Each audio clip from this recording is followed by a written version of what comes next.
Hey guys, welcome back. It is now week 6. This is our real first lesson in week 6, although we had an intro video last time. But today, what we're going to talk about, if you had to title this, is what is so great about faith? What's the big deal about faith?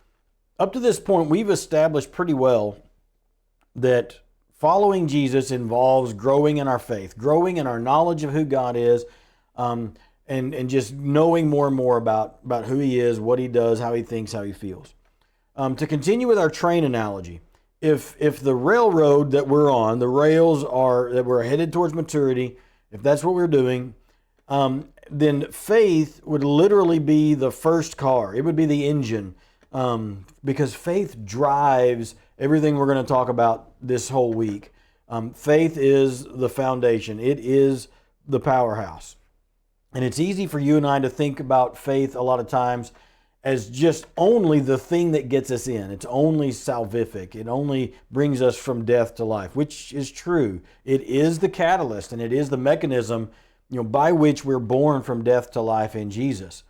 But while according to Ephesians, that is according to Ephesians 2, 8, and 9, it's true, but that's just incomplete. Faith is more than that. Faith is important and fundamental, the important and fundamental thing that we need to be saved, true, but it's also the basis of the understanding of everything that exists around us, seen and unseen.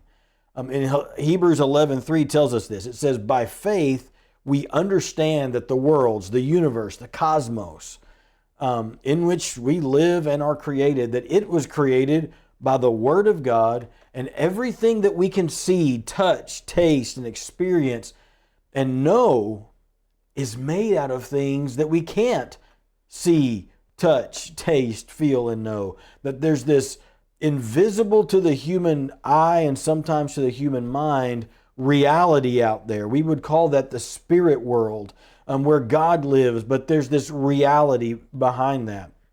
Now in Hebrews 11, it tells us that it's the faith is the thing that is the reality, that is the substance of everything we hope for. It's the evidence of all the things that we cannot see. It's literally the tangible substance of our very existence. 1 John 5:4 says that it's our faith that is the victory that has overcome the world. Some of you have been around long enough to remember that old hymn, that faith gives us that victory that overcomes the world. 2 Corinthians 5:7 says our faith more accurately will guide our path than even our sight. That we're supposed to walk and follow Jesus by faith, by what we know in faith, versus what we can see and think we know by sight. Galatians 2:20 says that our faith in Jesus, in the Son of God, is the source of our real life, our spiritual life. And that's the life that matters.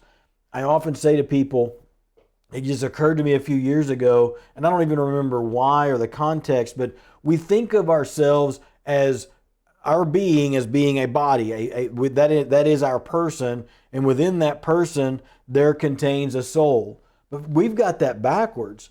Our person, the reality of who we are, is a soul that just so happens to temporarily be housed in a body. And when we get that right, that's how we can, by faith, understand that even death and suffering and things that might come our way are not the end of the world. And so when we realize that faith is literally the fuel that powers all of our growth, all of our maturity, it becomes extremely important and imperative. I would even say life-sustaining for us to grow and exercise our faith. We should be pursuing stretching that faith every opportunity that we can. Because as we stretch and as we grow our faith, what it does is it positions us in the right place between us and God, and it gets our mind square in the right place to be able to follow through with the next step that we're talking about this week, and that's obedience. And we're going to talk about that in the next video. But before you move on, I want you to answer the discussion questions just underneath this in the lesson. And once you've finished, reply to at least 2 answers from your classmates. Now, I do want to clarify, you don't need to reply twice to all 4 questions for somebody. You don't need to have 8 replies. Just pick 1 or 2 that stood out to you and then engage in a conversation there, even if it's just 1 or 2 comments with a classmate. Now, if you feel impressed to comment on all 4 because they touched you and they meant something to you, feel free to do that, but that's not required. In the next video, we're going to talk about how faith leads to obedience. I'll see you over there.